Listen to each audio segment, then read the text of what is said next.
नमस्कार सांग मैंने आपड़ जानते कि आपड़ पढ़ुवा रामायण गोटे काल्पनिक कहानी मनगढ़ा कहानी आपड़ वाल्मीकि कथा कहतु तुलसीदास कथा कहतु एम निज इच्छा मनगढ़ा कहानी लिखिले से भी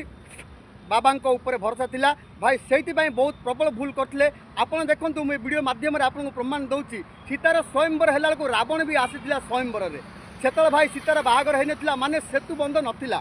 ताहले मो भाई रावण को निमंत्रण देवा किए जाइथिला बिना निमंत्रण रावण केबे भी आसबनी कहीं से लोक मैंने मो भाई निमंत्रण ही दौले एमती भी जदि युद्ध भी करेंगे ताहले निमंत्रण देकर ही युद्ध करुले आए तो स्वयंवर कथा बिना निमंत्रण तो किए आसबनी ताहले रावण को निमंत्रण देवा किए जाइथिला केमिति लिखिदेले हे रामायण मो भाई ये तुलसीदास वाल्मीकि बोध हुए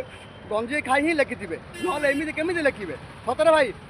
खराब भावेनि कथाटा सत्य ना आपड़ जब जाच ताले निश्चय कह रावण को निमंत्रण देवा किए जाइए से